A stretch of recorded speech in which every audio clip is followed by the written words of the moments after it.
Assalamualaikum warahmatullahi wabarakatuh. Perkenalkan, kami dari kelompok 2 yang beranggotakan saya Nur Saptani, Saya Mita Amelia, saya Sri Nurmalasari, saya Natasha Sabda Sertapenia, Saya Ahmad Nawadi, saya Asif Jelani. Di video ini kami akan memaparkan tentang penerapan sikap demokrasi di Indonesia. Tugas ini dibuat untuk memenuhi tugas PPKN dari Ibu Kartika Andriani.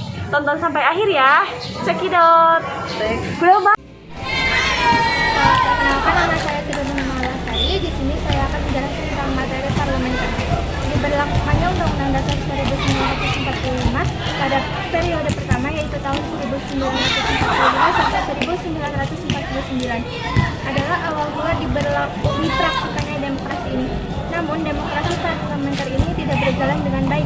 Kehidupan politik dan pemerintah pada masa itu tidak stabil. Akibatnya program-program yang dibuat pemerintah tidak bisa dijalankan dengan baik dan berkesinambungan.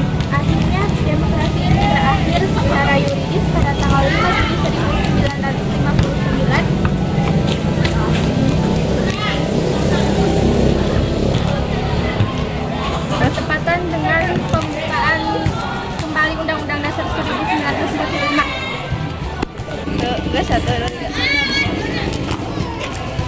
Di sini saya akan melanjutkan materi yang telah dibahas oleh teman saya.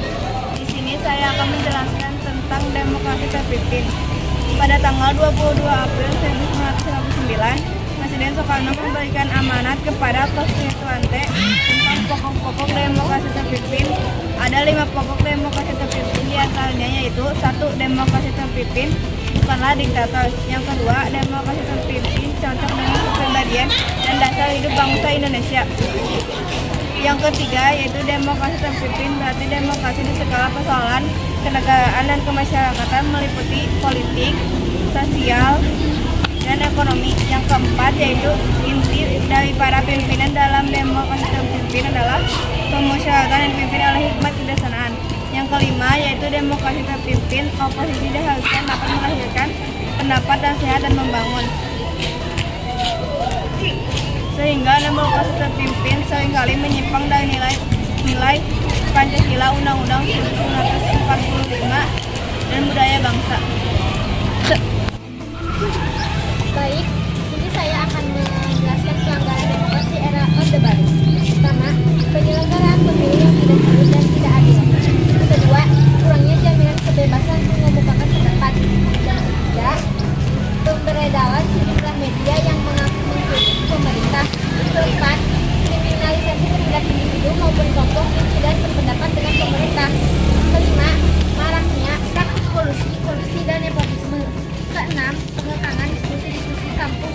Ketujuh, sistem kepartaian yang berat sebelah dan tidak otonom. Dan terakhir, penculikan dan penghilangan paksa sejumlah aktivitas. Di bagian video ini saya akan memaparkan sedikit tentang demokrasi Pancasila pada era demokrasi. Perbedaan demokrasi Pancasila pada era reformasi dengan pada era Orde Baru adalah pada pelaksanaannya. Kalau kita lihat pada peraturan perundang-undangan dan praktik pelaksanaannya, banyak loh perubahan yang terjadi. Kebanyakan perubahan itu terletak pada perbaikan kebijakan-kebijakan yang dirasa kurang sejalan dengan konsep demokrasi. Nah, beberapa perubahannya pada era reformasi adalah: yang pertama, pemilihan umum yang lebih demokratis; yang kedua, lembaga demokrasi lebih berfungsi; yang ketiga, mewujudkan kehidupan yang lebih demokratis seperti halnya peraturan-peraturan dan mata hukum; yang keempat, memaknai demokrasi Pancasila sebagai nilai-nilai budaya politik yang memengaruhi sikap hidup politik pendukungnya; dan yang terakhir, partai-partai politik kini lebih dapat mandiri. Mungkin sekian pemaparan video dari saya, dan bagian prinsip-prinsip demokrasi Pancasila akan dijelaskan oleh teman saya.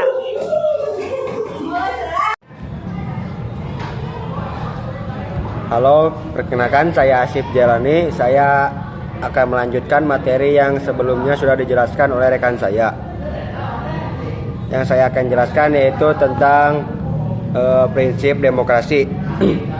Yang pertama, adanya kontrol atau kendali masyarakat terhadap keputusan pemerintah. Yang kedua, adanya pemilihan yang jujur dan teliti. Yang ketiga, adanya hak memilih dan dipilih. Yang keempat, adanya kebebasan berpikir dan menyatakan pendapat tanpa ancaman. Yang kelima, adanya kebebasan mengakses informasi.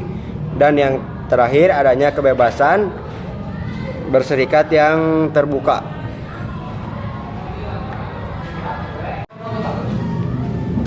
Halo, perkenalkan saya Aman Ahmadi. Saya di sini akan melanjutkan materi yang sebelum sudah dijelaskan oleh rekan saya. Yang akan saya jelaskan adalah manfaat demokrasi. 1. Keselarasan sebagai warga negara. 2. Pluralisme dan konformi.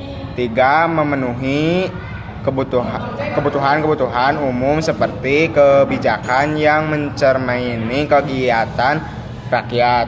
4. Menjamin hak-hak dasar. 5. Perbaruan kehidupan sosial. Pemaparan video dari kelompok kami. Terima kasih. Mohon maaf jika ada kekurangan. Indonesia negara hukum. Assalamualaikum warahmatullahi wabarakatuh. See you.